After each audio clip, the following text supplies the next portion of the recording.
So I wanted to switch the camera on today to do a little story time. As cheesy as that sounds, yesterday, so today, but you're watching this tomorrow.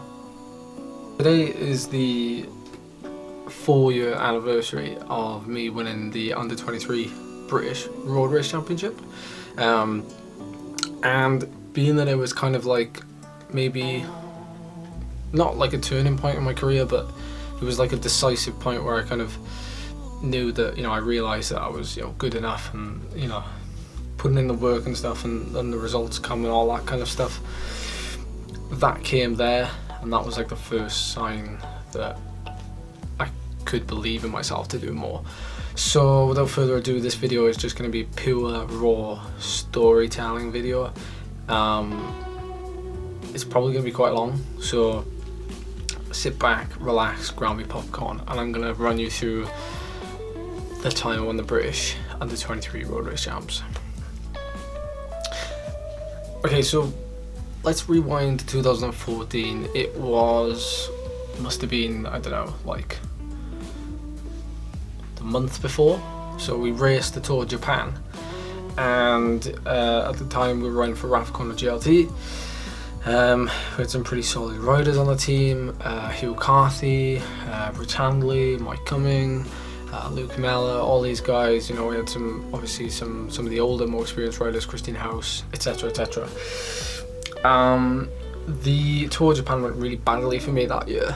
I ended up DNFing on like the 4th stage, something like that. We actually did the same stage this year, if you saw any of my Tour of Japan vlogs. I can't remember if I talked about it or not, because I wasn't really that proud of it. I was in the break that day, got spat from the break, and yeah, just had a really bad day, both nutritionally and everything else. So that kind of put me on a bit of a setback. So I ended up having like a really long holiday in Japan, as bad as that sounds. But came home from that, and I had like 4 weeks of like solid training at home. I don't think I raced once from like getting back from Japan and doing the national champs, which were in Abergavenny. And I remember my training for those 4 weeks was like roughly like, say for example, I had a rest day Monday and Friday, and like Tuesday, Wednesday, Thursday I would do like a fair big 3-day block in the middle of the week. And not only would I train during the day, so I trained like maybe 3 or 4 hours in the morning, with some quite specific hard effort. I'd also on Wednesday night do the Pembrey criteriums, which is really local, and if anybody have been watching the Tour of Britain stuff lately, you'll know that Tour of Britain's starting at Pembrey. So I did the crits that were there on Wednesday night, and they were like an hour long, but they were quite hard. And then on the Thursday night I'd do a time trial, which is also done Pembrey, that's organised by Binya. So I would do that, plus with the training on top, during the day, would leave me quite fatigued. So I'd recover Friday, and then I'd hit a big weekend. At the time I was being trained, kind of half trained by Welsh Cycling, and it was kind of after that I kind of left that Welsh Cycling training side, and started getting coached by Tim Kennick, who a lot of you will know, is a really good friend of mine. So went from doing like a really big block of training there to then going into the national champs without really knowing what to expect. Like my whole kind of preparation was really good, but we were pretty much, the way we went into that race was like, okay, we're gonna have 2 races, so we've got like a fair few under 23s on the team, so we're gonna kind of look to place some under 23s in the break, or at least as far up the road as possible, as far into the race as possible. And then we're going to have like the more experienced guys, obviously like Christine House, and Rich Handley was kind of one of our experienced riders back then as well, to kind of go on the offense later on in the race. The course itself was like really I'd like to say it was wearing down, but that term gets kind of overused, I guess, in pro cycling of late. But it really was like a proper grinding course. The actual circuit was like really picturesque, and took in quite a few landmarks. So we started in Abergavenny, we rolled out towards Newport, so we headed south. We climbed through the Celtic Manor Resort. For those of you who don't know, that's it held the Ryder Cup, so obviously a massive golf tournament, and there's some like a pretty awesome hotel there. If you get a chance to stay there, I thoroughly recommend it. So we raced like through the grounds of the golf resort, which is pretty surreal, and then we dropped down onto like a really boring A road, and we ended up going across then to Monmouth. And I just remember it being like a kind of really tough start. The climb out of the Celtic Manor Resort was kind of just up like a 1 minute berg. It was flat out. I think I hit my best, well, at the time, like it was the highest ever heart rate I'd ever hit, which was like 210 or something, and this was like an hour into the race.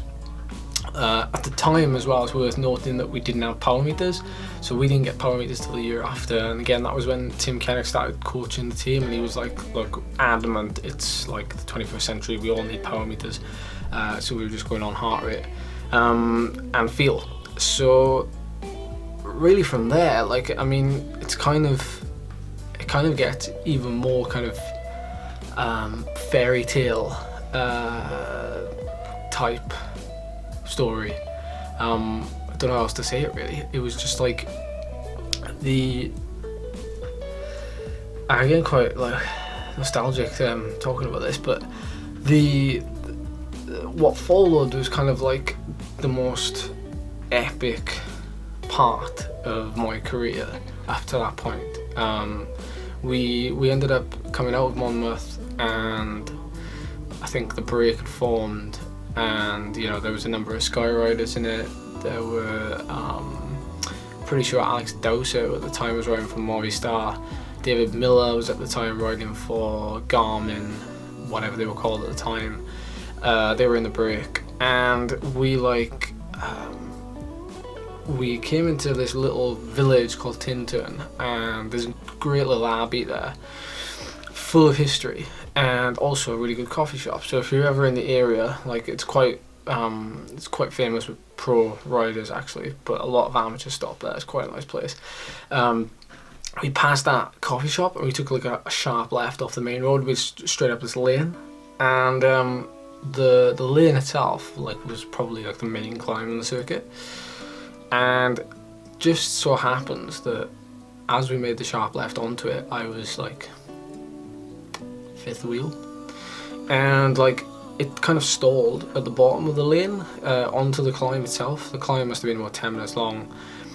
The pace stalled, and I remember Geraint Thomas, not name dropping at all, but like G came straight past the front of the bunch and like started to press on quite a bit. And because I happened to be at the front, I just kind of slid onto his wheel, and he did this almighty turn for like maybe 4 minutes. And I remember sitting on his wheel, and I remember thinking, he's going quite hard here, or at least it's looking like he's going quite hard, and I'm not feeling too bad. And then he flicked his elbow, and I had to give him a turn. Now at this point, like, a lot of people would just say, okay, I'm not gonna give him a turn, like this is ludicrous. Like, so as he flicked his elbow and he swung off, I just happened to look behind, and there was only like 10 of us, and I thought there and then, okay, I'm gonna give a turn. And like in normal circumstances, like I wouldn't have thought about doing it, but luckily enough we had guys who were on the back of that group of 10. So, you know, I hit the front, I did like 30 seconds, and then I swung off. G came through again, and then he did, you know, what he did, and I just slotted in somewhere like third and fourth.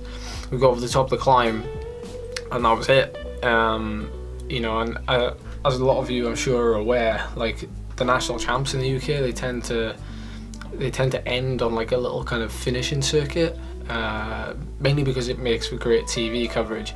and also for the fans, you know, you don't have to kind of wait forever to watch us come around, which is great. It does make for some aggressive racing at some points, but it also makes for some boring racing, because what happened to the bunch then was like they pretty much sat up because they knew that like the strongest riders in the race, well, I say the strongest riders, I don't count myself in that, because at the time, you know, I was completely underrated by myself. And we like got in the brake, we got across to that front brake. Oh no, sorry, no, we didn't actually. But Geraint was obviously like full bore trying to get across to it. But the brake itself, like in the front, they started to split, and guys were coming back from it. Like Dowsett came back, Miller came back, and they ended up like withdrawing from the race soon after it. And we got back into Abergavenny after like quite a few lumpy miles after that tin turn climb, and I still felt pretty good. Christian was in House was obviously in my group at the time, and there was kind of like I mean, we weren't aware of where everybody was on the road, so it was always difficult to make the call. But he came up to me, I think we did like 8 laps of this little circuit around Abergavenny. He came up to me with like 4 laps to go, and he said, look, you look like you're going well, and there's only so many under 23 riders left in this race. In fact, there was 1 or 2 in our group, and he was like, look, you know, if you feel good enough, follow moves, and then if something goes, like, and you can go with it. If nothing's going and you feel good, don't be afraid to go for something yourself.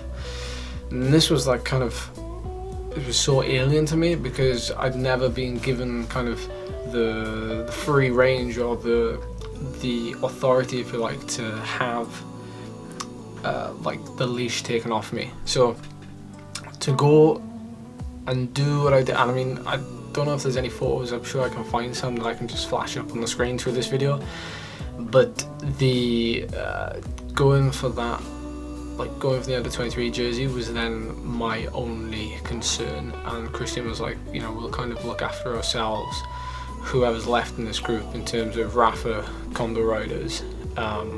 You know, we're just going to support you if you're feeling good.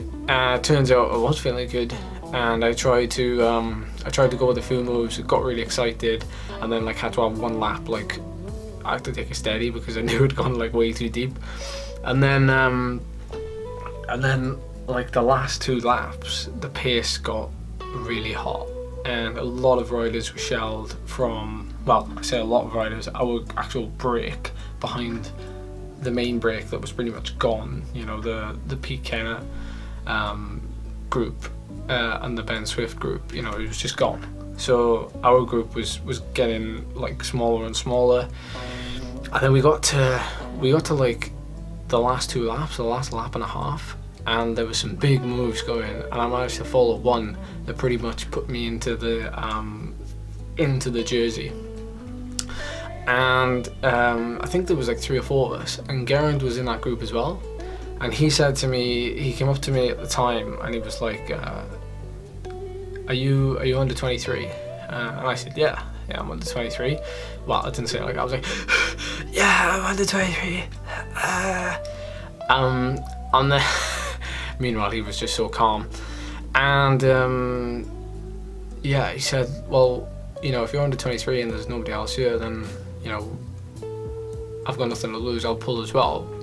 So he started pulling. Obviously he wanted to get back to the front group, but he also, he knew, because of the connections with, like, obviously, like, what goes around comes around. Like, when you have friends in cycling, you know, when guys have looked after you, and I'm not just talking about like how John looks after us as a team, you know, our team manager, he also looks after guys who he's seen through years and years of, you know, managing teams, the British team, things like that.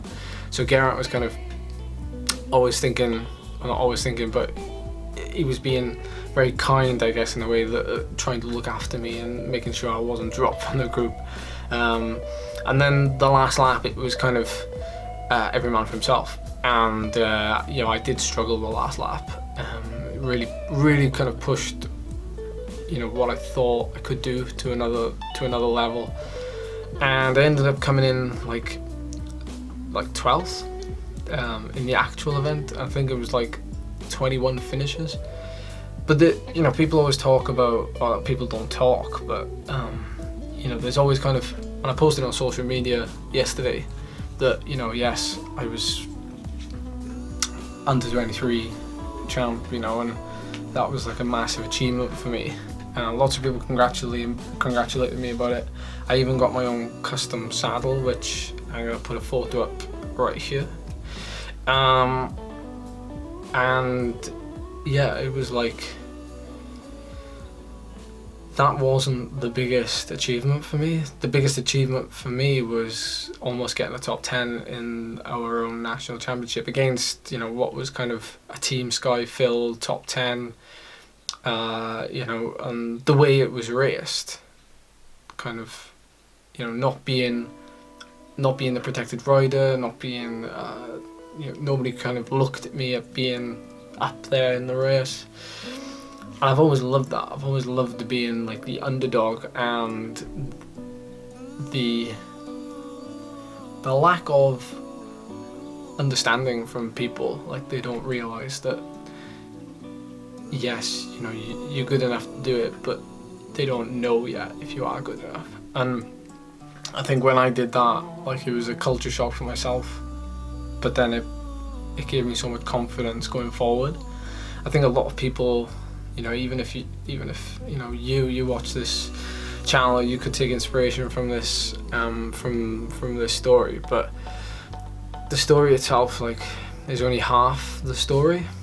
The rest of it is just like, you know, I managed to go on from that, and like, you don't settle, you don't stagnate, and you use that as your next stepping stone. For me, like, the week after, I went absolutely crap.